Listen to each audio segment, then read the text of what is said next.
ఏపీలో ఎలక్షన్స్ రాబోతున్నాయి కదా, ఏ గవర్నమెంట్ అయితే బాగుంటుంది అనుకుంటున్నారు? నాకైతే చంద్రబాబు నాయుడు గారి గవర్నమెంట్ అయితే బాగుంటుంది అనుకుంటున్నాను. చంద్రబాబు నాయుడు గవర్నమెంట్ యాజ్ ఎడ్యుకేషన్గా మాకు ఐటీ సెక్టర్లో ఇంతకుముందు తెచ్చారు. ఇప్పుడు మొన్న మీరు భరత్ గారి ఇంటర్వ్యూ చూశారు.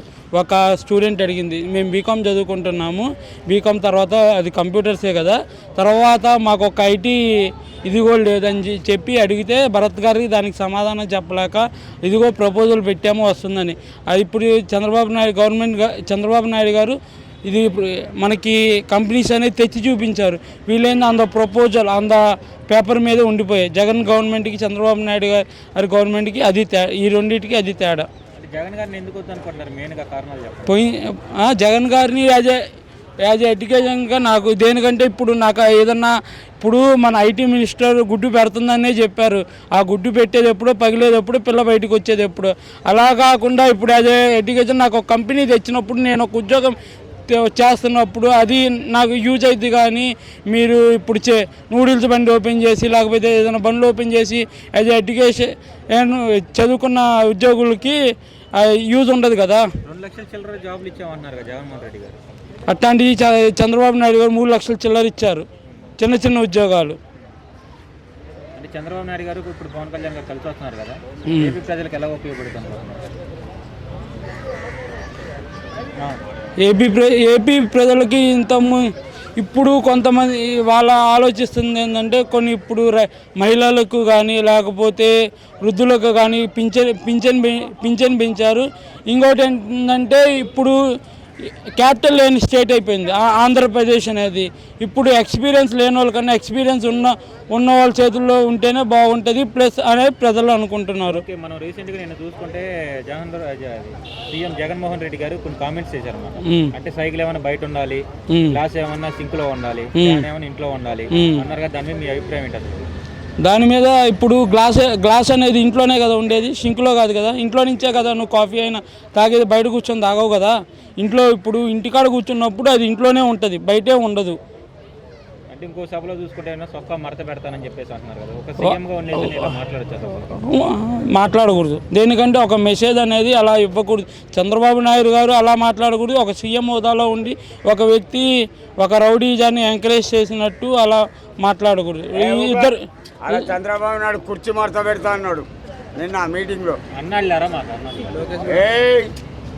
ఇరుగా తెంగుతా కెమెరాలు మిమ్మలను కుర్చీ తాత ఇక్కడ కుర్చీ తాత నా ఇంటర్వ్యూ కోసం తాత ఆడతారు. కుర్చీ తాత నా కుర్చీ చంద్రబాబు నాయుడు వాడినంటే అర్థం ఆ పార్టీ గెలిచింది. అంటే మీరు ఎవరికి కావాలనుకుంటున్నారు? నేను అయితే ఇప్పుడు జగన్ గారి పాలన ఎలా ఉందంటే బ్రో, ఒక వ్యక్తిని బాగుపరిచారు. అంటే single person to single person. ఇప్పుడు అదే ఇప్పుడు చంద్రబాబు నాయుడు గారు అయితే ఒక వ్యవస్థను స్థాపించి ఇప్పుడు ఆ వ్యవస్థ డెవలప్మెంట్ ఏం చేయాలి, తర్వాత ఎలా చేస్తే బాగుంటుంది అని చెప్పి పరిపాలన చేశారు. ఇప్పుడు ఫర్ సపోజ్ మీరు కృష్ణకాంత్ పార్క్ దగ్గర ఉన్నారు. అదే కృష్ణకాంత్ పార్క్ కనుక ఒక ఇది అనేది మనకి ఒక సిస్టమ్ టైప్ ఏర్పాటు చేశారు. ఇది ఫ్యూచర్ జనరేషన్స్కి కూడా యూజ్ అయ్యేటట్టు చంద్రబాబు నాయుడు అలా చేశారు. ఇంకోటి ఏంటంటే జగన్ గారు చేసింది సొంతది, ఎవరికి వాళ్ళ పాలన. ఇప్పుడు చిన్న చిన్న పార్క్స్ ఉంటాయి కదా, అలా చేసి పరిపాలించారు. అలా కాకుండా ఒక సిస్టమ్ని ఏర్పాటు చేసినప్పుడు ఫ్యూచర్ జనరేషన్స్ కూడా యూజ్ అవుతుంది. కాబట్టి మళ్ళీ చంద్రబాబు నాయుడు గారు వస్తారని చెప్పి నేను అనుకుంటున్నాను. వైసీపీని ఎందుకు వద్దనుకుంటున్నారు? వైసీపీ చెప్పే కదా బ్రో, ఇప్పుడు ప్రతి సంవత్సరం జనవరి రాగానే మీ యాజ్ ఎడ్యుకేటర్గా నాకు ఉద్యోగ క్యాలెండర్ అన్నారు. మొన్న చూస్తేనేమో మామూలు క్యాలెండర్ రిలీజ్ చేశారు, ఇది జాబ్ క్యాలెండర్ రిలీజ్ చేయకుండా. అప్పుడు యాజ్ ఎడ్యుకేషన్ ఫీల్డ్లో నా సపోర్ట్ అయితే చంద్రబాబు నాయుడుకి. జగన్కి చంద్రబాబు నాయుడు గారికి ఇద్దరి మధ్య తేడా ఏంటంటారండి? జగన్కి చంద్రబాబు నాయుడుకి చెప్పాను కదా, జగన్ వచ్చేసి కుటుంబ పాలన, ఒక సొంతంగా ఏదన్నా వ్యవస్థని ఏర్పాటు చేసి దానిలో ఉపాధి కల్పించేది చంద్రబాబు నాయుడు గారి పాలన. జగన్ పాలన వచ్చేసి ఎవరికి వారికి ఈ పాలించడం అనేది జగన్ గారి పాలన. ఇప్పుడు ఒక సిస్టమ్ అనేది ఉన్నప్పుడు అది జనాలు ఫాలో అవ్వడానికి ఉంటుంది. అదే ప్రతి మనిషికి ఇప్పుడు ఏంది జనాలకి డబ్బులు ఇవ్వటం అలవాటు చేసినప్పుడు అదే ఆంధ్రప్రదేశ్లో జరుగుతుంది. అది జనాలకి డబ్బులు ఇవ్వటం అలవాటు చేశారు. ఇప్పుడు జనాల పరిస్థితి ఎలా వచ్చిందంటే 1వ తారీఖు వచ్చేదాకా నాకు ఈరోజు ఏ పథకం వస్తుంది, ఎలా ఉంటుంది, ఏ పథకంలో నేను ఎలిజిబుల్ అయ్యా అని కొంతమంది పని చేసే వాళ్ళు కూడా పని చేసుకోవడం మానేస్తున్నారు. అంటే ఇప్పుడు జగన్ గారు గతంలో చంద్రబాబు నాయుడు గారి పరిపాలన చూశారు, ఈసారి జగన్ గారి పరిపాలన చూశారు. ఎవరు హామీలను కరెక్ట్గా నెరవేర్చారు అనుకుంటున్నారు? జగన్ గారే నెరవేర్చారు. ఓకే, ఇప్పుడు అంటే లాస్ట్ టైం జగన్ గారికి 151 సీట్స్ వచ్చాయి కదా, మరి ఈసారి ఎన్ని సీట్లు రావచ్చు అనుకుంటున్నారు 175కి? యాజ్ పర్ నేను ఇంతకుముందు మీరు ప్రశాంత్ కిషోర్ టీం దానిలో ఒక మెంబర్. నేను ఇంతకుముందు మొన్నటిదాకా నేను ఇప్పుడు రిజైన్ చేసి బయటకు వచ్చాను. As per my analysis 65 to 80. 65 to 80 అంటే అధికారం పోగొట్టుకుంటారు పక్కా.